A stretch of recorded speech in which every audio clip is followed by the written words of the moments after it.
The mayor of Virginia Beach is starting his news conference right now.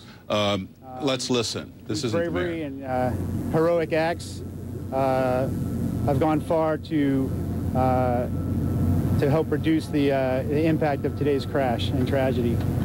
And finally, to make it clear that the Navy is offering all resources to the city of Virginia Beach to help in the aftermath of today's incident. I wanted to give a brief summary of what happened today. Shortly after noon, we had a training flight, a two-seat F-18 Hornet take off from Naval Air Station Oceana. Shortly after takeoff, initial indications are that aircraft suffered a catastrophic mechanical malfunction, the specifics of which I don't want to speculate on. However, it resulted in the forced ejection of that aircrew. Both of those aircrew ejected safely. The front seater was a student pilot. The back seater was an experienced instructor. Resulted in their forced ejection and the loss of the aircraft, which impacted over my right shoulder here. And with that, I can take a couple of questions. Captain, I've heard that a bird may have been sucked into the engine of the aircraft upon takeoff. Did the pilots give any indication of anything like that occurring? No, sir. At this time, we have no indications of a bird. And again, all we know is that there was a mechanical malfunction shortly after takeoff. And that's really all we know at this time. So was this a training mission? Yes.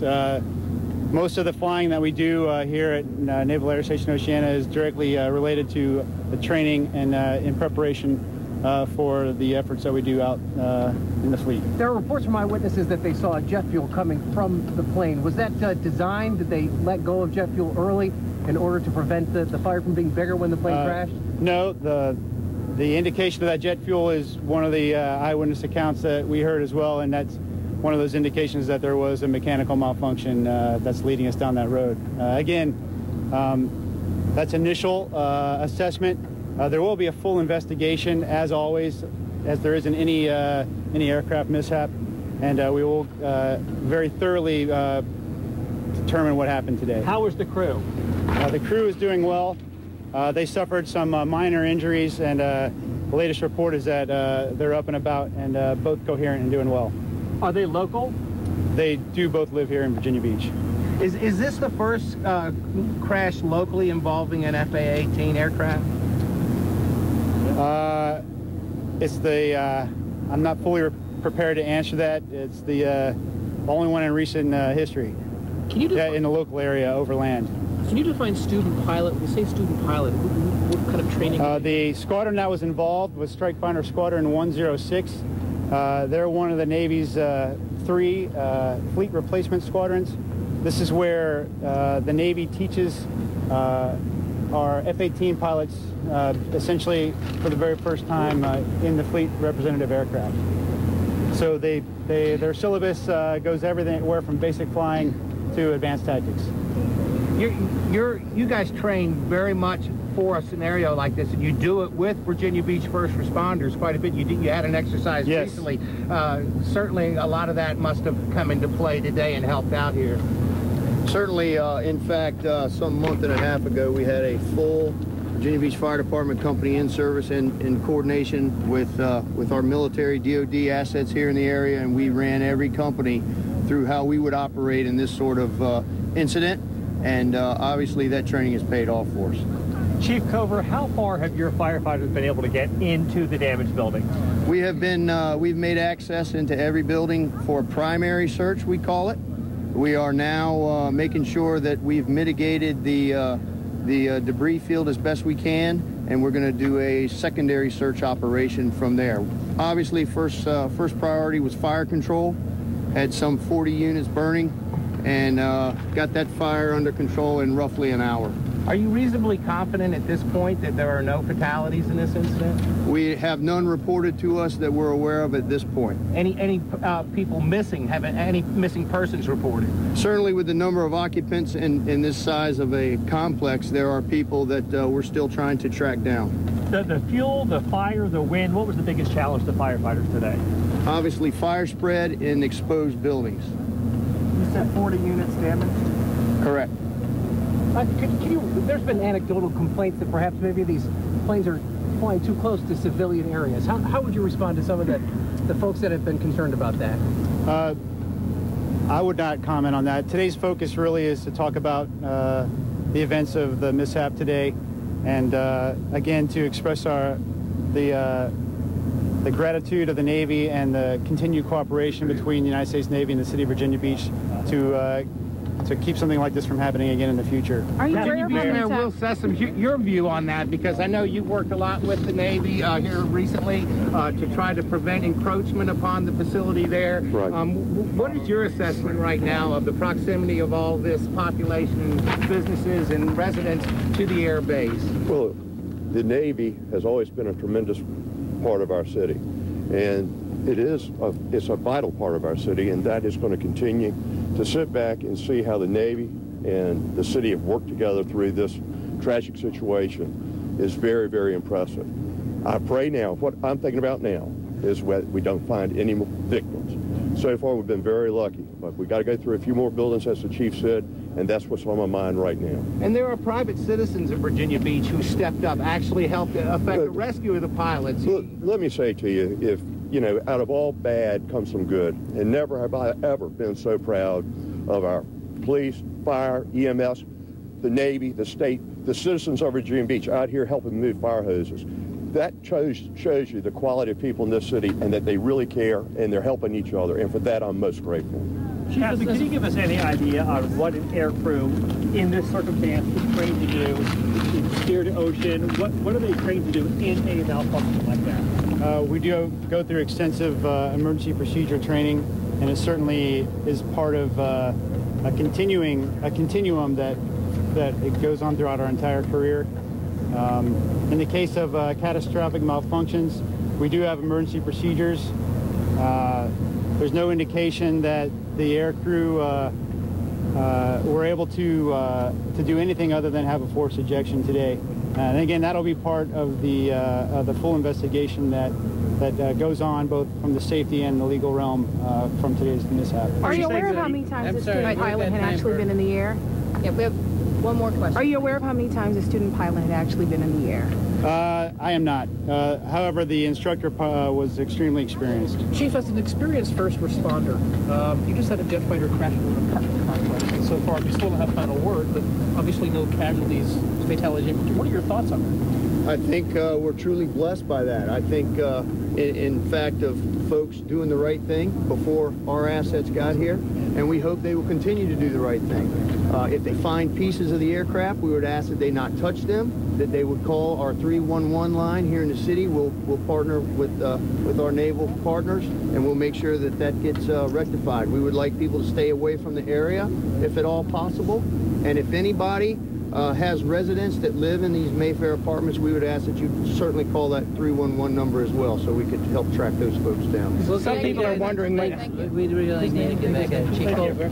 I appreciate it. We're Stephen Culver.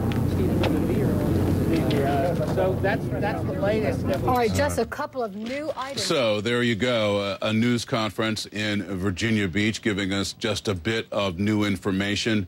Probably the most significant piece of information there is a representative of the United States Navy on the scene, essentially calling this a catastrophic mechanical malfunction of the aircraft. This was a two-seater F-18, we're told, and we're also told that there was a pilot in training in the front of the aircraft and an instructor in the back. The mayor, there you saw, of Virginia Beach, saying they've been very, very lucky there so far with the reports of casualties and injuries. Now, let's talk a little bit to Lieutenant Colonel Rob Waldo Waldman. I was just talking to you before that news conference began.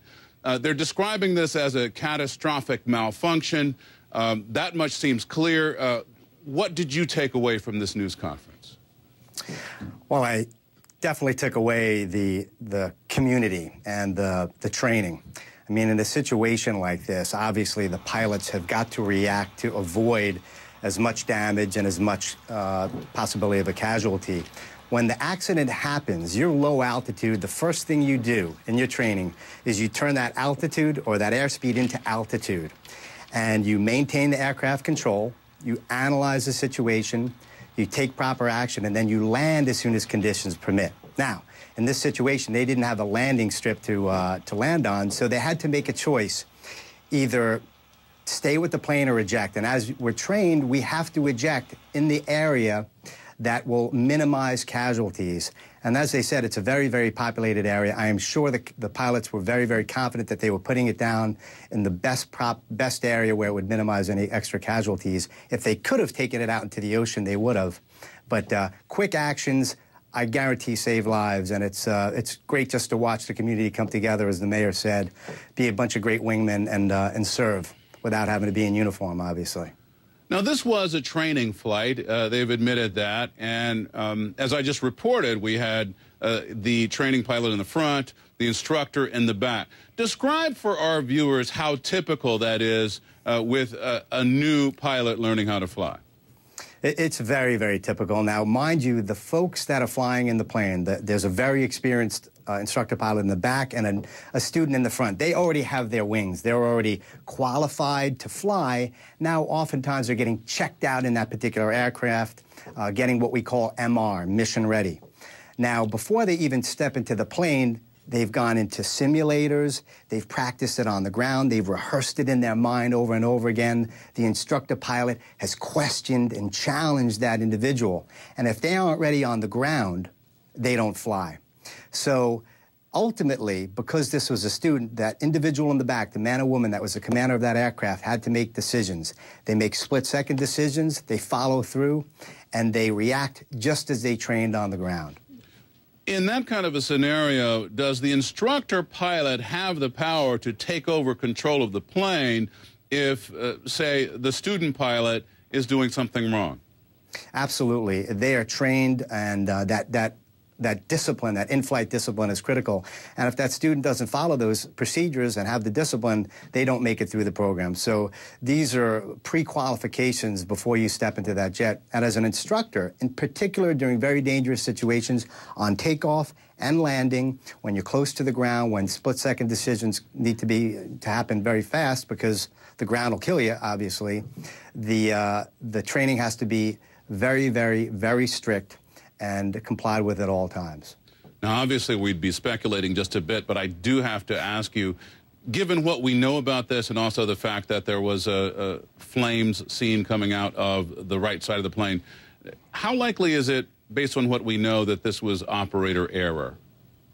You know, one thing about the military we have to keep in mind is that you have to be very, very careful not to draw conclusions. They're going to have a safety investigation board. A lot of smart people are going to break this whole scenario apart from beginning to end. They're going to look at the machinery, look at all the wreckage, and find a solution to this problem. There is always a possibility of operator error. This is a human being or human beings flying an aircraft. But, for example, with flame, the aircraft may have been an afterburner trying to gain thrust to get out of the area. There may have been a fuel problem. There may have been something else going wrong. So it's very, very important to let the Safety Investigation Board do their job with the first responders, put together a great solution to this puzzle, and I guarantee the training and the discipline will come to fruition, and we're going to see a good answer to this tragic event. Lieutenant Colonel Rob Waldman, thanks so much for coming in. We appreciate your insights and for hanging around through that news conference. Proud to be here. Thank you. Much more ahead, we're going to talk to a woman who actually witnessed the crash. She says she saw the plane nosedive, quote, with flames under the right wing.